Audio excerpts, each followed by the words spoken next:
Amigos oyentes, hermanos queridos, buenos días. El Evangelio del día, hoy 6 de agosto del año 2021.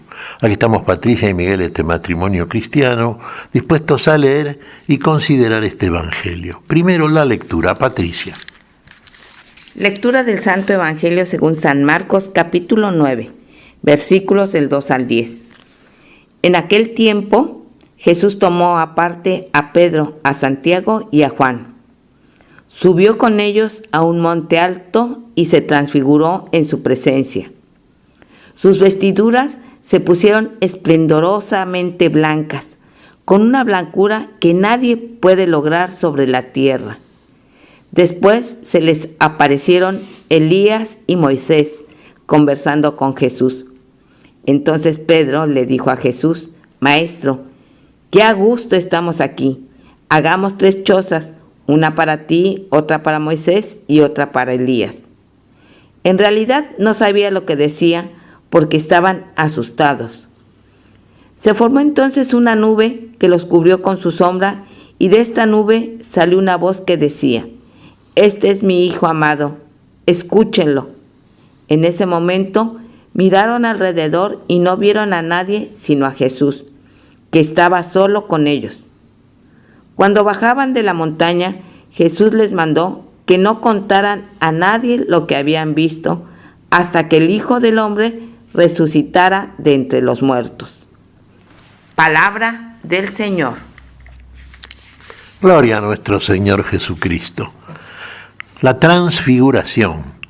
¿Cuántas veces hemos visto este pasaje centralísimo en toda la historia de la salvación? El Señor se va a transfigurar delante de 3 de sus discípulos, a los que frecuentemente elige y separa para momentos muy especiales. Sabemos cuál fue el destino de estos 3, ¿no? ¿Qué apóstoles fueron? Pedro, el jefe del colegio apostólico. Santiago fue el primero de los apóstoles en morir mártir en Jerusalén. Y Juan fue el último, aquel que recibió la final revelación de parte del Señor, y escritor del libro del Apocalipsis, la revelación. Bien, 3 privilegiados, 3 fieles discípulos y finalmente apóstoles del Señor. Bueno, aquí los lleva con él a un monte elevado, ahí donde se transfigura el Señor. Sus vestiduras, dice acá el relato, blancas, de una blancura que no se puede humanamente hablando imitar.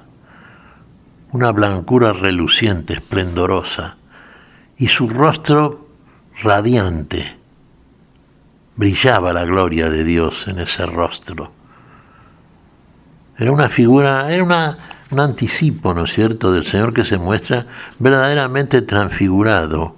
Una visión de la gloria, claro, en este tiempo de la fe, una anticipación, una prenda de la imagen final que tendremos todos, cuando en nosotros se cumpla también la plenitud de la semejanza con aquel que viene a buscarnos para estar con nosotros en el lugar donde ha reservado para todos aquellos que lo aman, que lo siguen, que creen, que lo escuchan. Y escuchar al Señor significa obrar en consecuencia, significa hacer lo que Él nos está enseñando. Y lo que nos está enseñando es algo nuevo, diferente, algo que en principio se nos ocurre, un término que utilizamos con frecuencia, algo misterioso. Sí, porque el Señor nos está hablando de algo, usted dirá, sí, son ejemplos de virtud, de amor de caridad, de darnos para el otro y con el otro. Sí, de ser en Dios, de ser verdaderamente, de ser para el otro, ser para el servicio. Sí, todo eso. Todo eso es caminar este camino nuevo que nos enseña aquel a quien debemos escuchar. Pero fíjense en esta figura. Vamos a ir viendo de a poquito. En la figura que ven aquí los 3 discípulos, llevados por Jesús a la parte más alta del monte, ven que aparecen Moisés y Elías conversando con Jesús. Elías y Moisés. Algunos exegetas dicen, sí, están significando la ley y los profetas, como decía el Señor, que de mí hablan. Elías, los profetas, Moisés, la ley. Sí, dan testimonio de Jesús, la ley y los profetas. ¿Y es veraz ese testimonio? Totalmente veraz.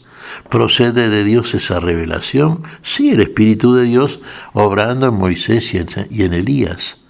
Son testigos, son profetas, son enviados por Dios. Pero aquí, con ellos y conversando con ellos en la visión apostólica, está alguien que es infinitamente más que todos ellos. Fíjese el comentario de Pedro. Es una situación privilegiada de pronto estar contemplando la gloria del Señor y a Moisés y a Elías, a cada uno a su costado. ¿Qué se le ocurre decir a Pedro? Qué bueno que es estar aquí. Sí, claro. Fíjese, llegan a un lugar elevado, llevados por el Maestro, tienen la contemplación de una figura que realmente resulta humanamente insondable, pero sin embargo ven a dos protagonistas de la palabra, fundamentales, Moisés y Elías, y a nuestro Señor, conversando con ellos. Qué bueno que es estar aquí. Señor, hagamos 3 tiendas, uno para Moisés, otro para Elías, otra para ti, Señor. No sabía lo que decía, dice el relato de Mateo. Pues estaban asustados. Sí, generalmente el susto preside, ¿no es cierto?, la actitud interior de aquellos que están enfrentados de pronto a una contemplación que supera toda posibilidad del alcance del ojo físico. Están viendo la gloria, la transfiguración del Señor.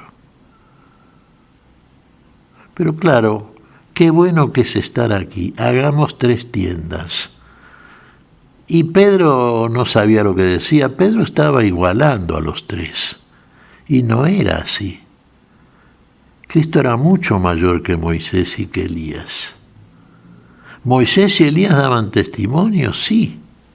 ¿Pero de quién? De quien era verdaderamente el mayor de todos, en quien estaba la vida, que venía a traernos la vida y que venía a demostrarlo concretamente, encarnando la palabra que era mismo Él en el principio y haciendo como hombre todo aquello que hizo por todos los hombres, varones y mujeres, redención y salvación, vida, plenitud de vida y gloria final. Gloria cuya figura anticipa el Señor aquí. Fíjense que cuando termina de decir estas cosas Pedro, una nube los cubrió con su sombra y se oye la voz del Padre Celestial. Moisés y Elías se habían retirado ya.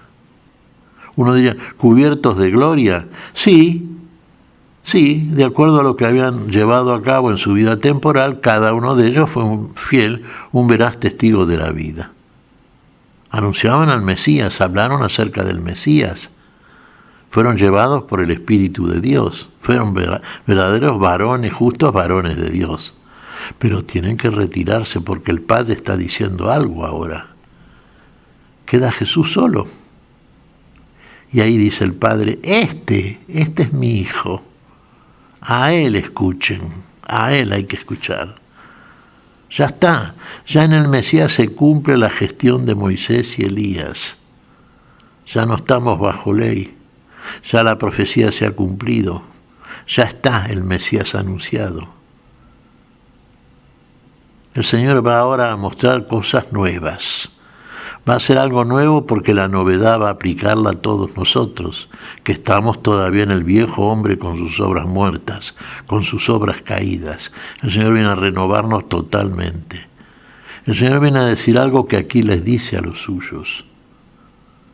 ¿Es bueno estar ahí? Sí, es bueno llegar ahí, pero hay que llegar, hay que subir el monte, hay que trepar la cuesta, y lo tenemos que hacer aquí en este tiempo de la fe. Para llegar a esa situación hay que, uno diría muchas veces, sí, por la cruz, por la luz a la cruz.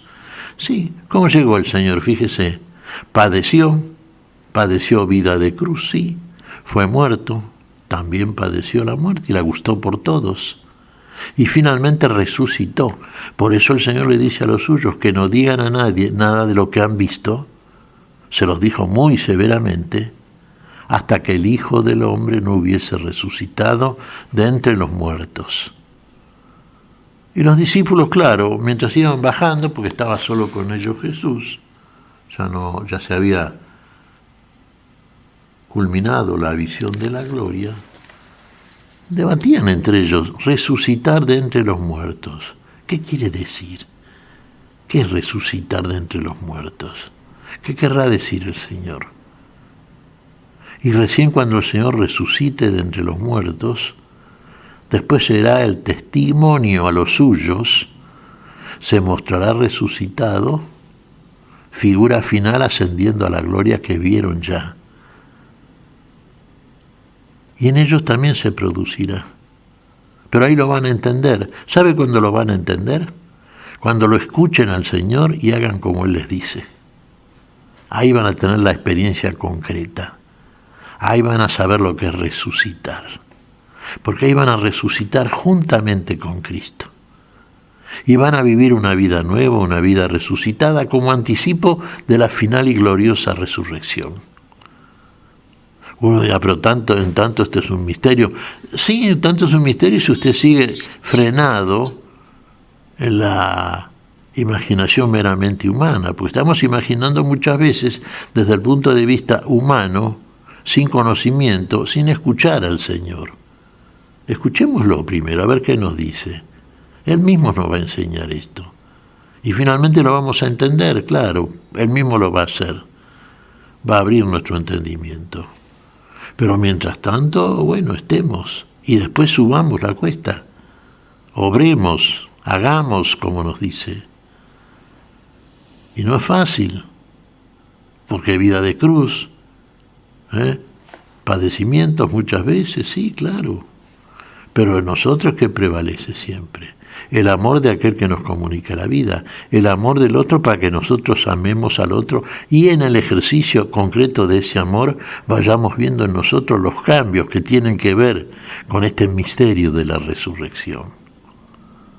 Así iremos ascendiendo, así el Señor nos va a conducir hacia el lugar de la gloria final. Pero no pretendamos, como Pedro, hacer 3 tiendas igualando a priori con un criterio meramente humano a algo que solamente Dios puede hacer. Y lo que Dios quiere en nosotros es la vida que está en Cristo, demostrada en Cristo, Dios hecho hombre, por la resurrección, que también es la novedad que trae para todos nosotros. Quitarnos de la jaula del espacio-tiempo, del presidio del espacio-tiempo, quitarnos de la muerte a la que nos condenó el error adámico y llevarnos a la vida y finalmente a la plenitud de la misma. Ahí estaremos verdaderamente en la cima.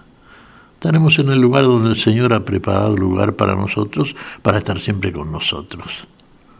¿Qué te parece, Patricia? Pues así como Pedro, Santiago y Juan que subieron junto al Señor, también nosotros tenemos que subir. Quizás la subida sea muy trabajosa, pero con la oración asidua, con la lectura constante de su palabra, con el obrar cotidiano en función de lo que Él nos dice, podemos llegar también por gracia de Dios. Llegar finalmente, sí, ese es el objetivo. Implica todo un tránsito, ¿no es cierto? El camino estrecho del cual nos habla el Señor, ¿no? El que lleva al lugar de la vida. Es angosto, es estrecho, no es fácil. Fácil es el otro, engañoso, que nos conduce a la muerte, no a la vida precisamente. Pero ¿vale la pena hacer el esfuerzo? Claro que vale la pena. ¿Y quién lo hace? Ya lo hizo por todos nosotros el Señor, y lo sigue en cada uno de aquellos que cree verdaderamente, que lo escucha y que obra. Y obrar quiere decir, lo sigue. Por donde quiera que el Señor nos guía, nos lleva, lo sigue.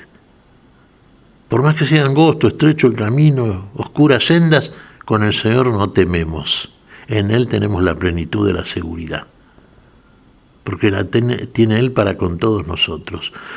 Hermanos, venció a la muerte, vence todos los obstáculos que eventualmente se puedan oponer a nuestro tránsito siguiendo el camino y la trepada al monte como nos guía siempre el Señor.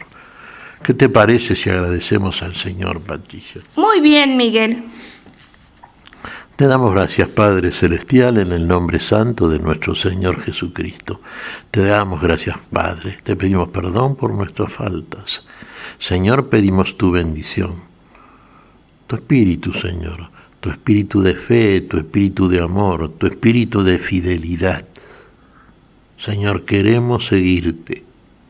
Queremos ser llevados por ti a la cima del monte más alto, al lugar más elevado, al lugar donde tú habitas y donde quieres que estemos siempre contigo. Y en tu nombre lo pedimos, por Jesucristo, Señor nuestro. Amén. Y amén.